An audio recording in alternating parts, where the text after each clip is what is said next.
Hello Bits and Bones, my name is Slady V and welcome to my channel. Today I'd like to talk about the idea of useful criticism, because I recently found myself in a situation that I felt required discretion in that vein.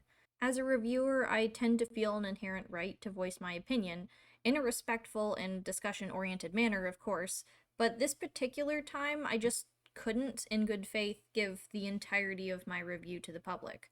While I discuss this, playing in the background is a speed painting of me trying to up the contrast of a physical drawing that I made years and years and years ago. As I've been going through my older work as an artist and the studies that I did in school, I found that I really hated using high contrast things. I kind of stuck to the HB pencil and I would not go any darker or lighter. So in this one, I wanted to take this drawing that I'd already done before, which was arguably the most contrasted one that I had ever done at that point, and push it even farther to get myself out of that fear of deep blacks and whites, as well as I'll be adding an item or element as a touch or hint towards novel that prompted this discussion out of me, sort of a nod to the spark of inspiration, as well as generally having a noose around your neck is sort of a metaphor for hanging yourself with your own words, which is also kind of tied to what we're talking about. So anyone in the writing community knows if you're a small writer, there are a couple things that can drive your success more than anything else. Pre-sales and reviews. The more pre-sales you get, the more Amazon will recognize your work as a valuable commodity and recommend it to other buyers. Whereas reviews are, reviews. Nobody will pick up a one-star book on purpose. That's just asking for a headache of typos and nonsense. If you'd like to help a small writer in your life, ordering their book on pre-sale regardless of whether you intend to read it, or providing any kind of review that accurately reflects the content are great ways to boost the engagement they'll get from algorithms, which help them find other readers. And that's exactly what I wanted to do for an acquaintance of mine publishing his debut horror novel. But when it came time to write the review, the points I usually bring up about what I thought could have been improved, or even the things that were good but not to my taste, just felt so awkward. It felt wrong and hurtful. Not that I was saying anything I didn't believe, but because I know this author is going to see it and take it to heart. It's like I was writing this review directly to him. And sure enough, not a minute after hitting the post button on my review, he was there, thanking me for my time and engagements. And that's why I wanted to discuss the idea of useful criticism, which is directly related to the proximity you have from the creator. When I usually review a movie or a book, I'm not sending my thoughts out on a line right to the creator. I don't have them on speed dial just so I can call them and mention how they royally fucked up this scene in their movie because blah blah blah blah.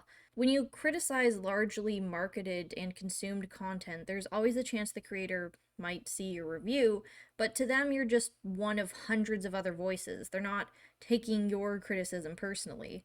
And if your criticism is valid, they're far more likely to take it in stride and improve than be devastatingly upset about whatever you said. But all of that doesn't quite apply to small creators, and especially not the ones that you know personally. They don't have thousands of correspondence to wade through. They're not just excited to get responses to their work in general, but they want to hear what the people they care about think about their stuff most of all. It can't be impersonal when you're reviewing someone you know's work.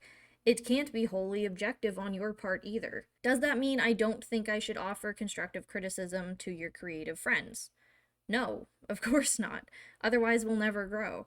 But I think that's where the difference between constructive criticism and useful criticism comes into play. You can always reach out to a small creator you know and ask if they'd like criticism for their work instead of pasting it on social media. That's a courteous way of showing support to help them improve their craft without entering the unsolicited opinion territory. Like when your uber religious grandmother tells you she doesn't like the lesbian relationship in your sapphic novel, it's like, gee, Grandma, thanks, duly noted. The unfortunate thing is that if you're within a proximity to a creator to be noticed, but don't have a close enough relationship to have given your input before their release, or your criticism is more of pointing out a flaw than offering counterpoints, gets awkward. Do they really need to know that you hated that one side character? Should you bother telling them what you didn't like about their work when they no longer have the availability to fix it?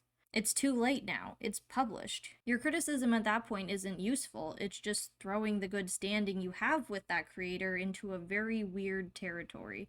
Constructive criticism is always good, but occasionally when you're too close to the creator, it stops being useful. And you start being that asshole that pointed out all the things wrong with their work that they can no longer benefit from. It's not kicking someone when they're down, but it's also just kind of unnecessary. Your criticism has a weight greater than its merit, and it's a question of how you should wield that power. This is not an answer to the gray area of what is and isn't useful criticism at a certain point, and how important proximity is to what you're allowed to say. I honestly don't know. All I know is that when I was in this situation, I felt uncomfortable enough that I had to split my review. I rated the book exactly how I felt about it, but I put my general praise on one open social media platform for future readers to see because I want to support my fellow creator, and I kept the genuine criticism and discussion topics to a private Patreon post. Since I took this approach, and I know the author is aware my review is split, I'd be happy to share the criticism with him if he asked, but I also avoided feeling like a jerk giving out unsolicited advice to someone I genuinely like and don't want to offend. This is the first time I've split a review, and it feels weird as someone that strives for transparency and honesty in everything I do. So I was wondering, has something similar to this ever happened to you? And what did you do? Did I hit a happy medium ground, or did I let my social anxiety control what I put out?